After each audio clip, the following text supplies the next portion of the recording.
Hey! Today we're doing a burn chamber. It's hot, isn't it? Oh yeah. It was a good experience for everybody. It was hot.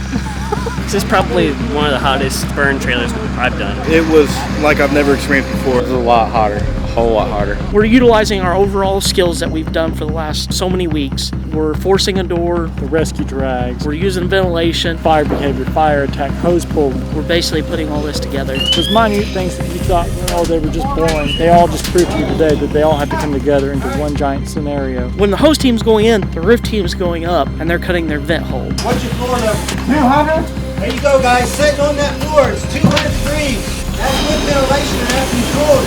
That gives you an idea of what you're going into. What your victims are sitting in. See how fast it come back? Yeah. How much heat's in there. Well, in a situation like that, the temperatures are exceeding 200 degrees at the floor, which is not good for the civilians that we're rescuing because it's going to cause extensive burns to them. Can you imagine being in here without all this on? Or even those superheated gases just laying on the floor at 200 degrees? Imagine what it does to the body. Third-degree burns all throughout, including burns to the lungs if they inhaled any heated gases. Right where you were at, the floor, 2 to 300, 2 to 250, somewhere right around there. But remember, that's what you bake cookies at. Developed a rollover where the fire got so smoky up on top, it ignited up on top of us. If a fire can come back that fast, flashover's that quick too, okay? The heat's trapped, it has nowhere to go. It's going to stay at the ceiling, just keep building up, building up. It is so hot in there that all the gases in that room and the contents of the room itself will spontaneously ignite in one giant fireball. And I'd asked permission to stand up to see what it would be like in 1,000 degrees. Oh yeah, thanks for that. And you're welcome. Needless to say, we didn't stand up too long. My adrenaline starts going. Especially when the door's closed and then you open the door and you get the rush all at once. We want it to be drilled into your head where it's just like a second nature. As soon as it hits the fan, it just kicks in and you just do what you need to do and don't think twice about it. Is it too hot? Can everybody feel the heat in their coats?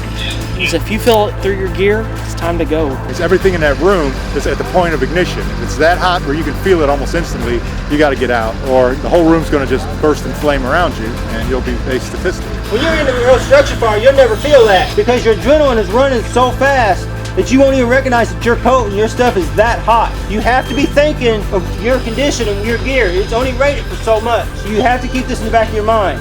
Otherwise, you'll be a statistic and not going back home. All we had burning in there today was, 2 wooden toilets? Who in their house has 2 wooden toilets in one room? We're showing them how to control the fire, how to put out that fire, so that they can become more advanced. It was fun to go spray the wet stuff on the red stuff, put the fires out, come out all dirty, wet. You've seen guys coming out of their day, steam rolling off of them. Looks just like all the pictures you see on the internet.